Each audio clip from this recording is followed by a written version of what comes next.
Good Tuesday morning, and thanks for starting your day here with us. I'm Kara Sewell. And I'm Marquis Took, and Tashara Parker is with us at the desk as well because we are following breaking news from overnight. Several Fort Worth firefighters injured in a crash this morning. Tashara. Yeah, we know right now at least 4 firefighters, that's what we're being told, are injured. One is in critical condition. Here's a look at video from overnight.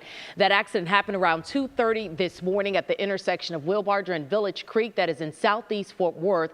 It's just before you hit 287. It's also where we sent Chris Sadeghi this morning. Chris, what have you learned out there on the scene? Happened. It is lit up in emergency lights right now, and just over here you can see the fire truck flipped over on its side. Here is what we just heard from a fire spokesperson, that this unit, Engine 3, was headed to a fire on Pecos Street, which is not far from here. There were 4 firefighters on board. When it flipped over, one of the 4 was ejected. That firefighter who was ejected is in critical condition. The other 3 had to be pulled out of the fire truck and were taken to local hospitals, and that one of them was pinned, had to be extricated. Now, the responders who showed up here, obviously these are colleagues, they talked about the task of getting everybody out of the fire truck and to the hospital. I'm not sure how many trucks responded here after they had heard that the truck rolled over. But we did have our squad that has rescue tools and stuff on it to come out here to the scene to help out.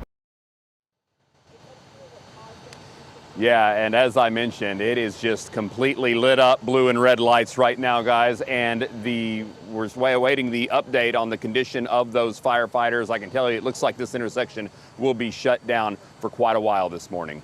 Tashara, back to you. All right, Chris, and of course, we're going to continue monitoring that situation. Appreciate that update. I do want to bring you in studio so I can show you where this situation is happening on our map. So again, wide shot there as we zoom in, just so I can show you where this intersection is located. Village Creek, Wilbarger, that is 287 just down below. Here's the deal. So our photographer who has been on the scene since this situation right after it happened tells us that folks are trying to come out those neighborhoods to use Village Creek and Wilbarger to try to get to where they're going. East Loop right over here. So obviously you're going to have to take some alternate routes to try to avoid this intersection. That intersection itself is closed. 287 though, and the East Loop still wide open for you here this morning. Those are just some alternate routes to help you out if you're trying to maneuver through that neighborhood. It's not a super busy intersection, but of course it certainly could catch you off guard.